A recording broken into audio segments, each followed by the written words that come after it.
nutritionist, what's your sense of how this 30-30-40 formula will impact the net average percentages that are likely to emerge once CBSE declares the final results? Will it make it easier for students like Palak and Punya Sloka, Parija to get into college, or will it make it tougher? Is this too ambiguous and confusing?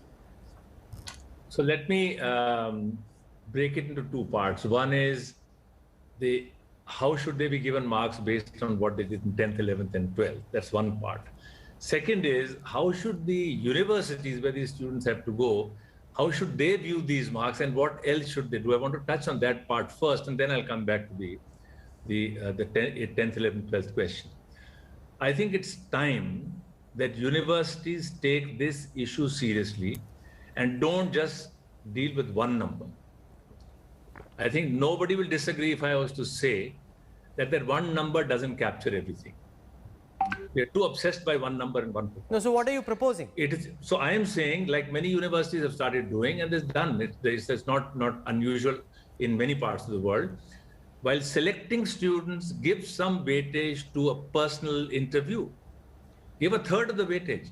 Look for attributes which you've never been able to measure. You could never while measure. That's easy for a private university such as yours, take Delhi University. No, but take Delhi University. The moment you say that 30% is based on an interview, then if I am the son or the brother of a big politician, I can get calls across to the chancellor, the vice chancellor, students, teachers, faculty, and I can ensure that I get 30% good marks. So that's not the right way. Because the advantage with CBSE is whether you come from Kanpur, whether you come from Patna, whether you come from Delhi, you have an equal chance to get into our top public universities.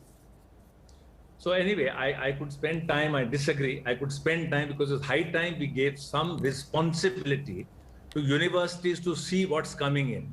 But leave that aside. I think it's beginning to happen. It should happen because we want a holistic development. What is the new education policy saying? Look at that and it'll tell you what we should do, but leave that aside. I think Mr. Bhardwaj has explained the complexity and the difficulty, and that's a real one. I'm presuming they've taken care of two things. If they haven't, they should think about it. See, these students who are coming out this year, class 10 was a safe time. It was pre-COVID, and we were not relying on online classes. Class 12, there are two distortions which have come in, which we have to worry about. One distortion is that online classes have been very, very differentiated. Some schools did it well, some didn't do it well.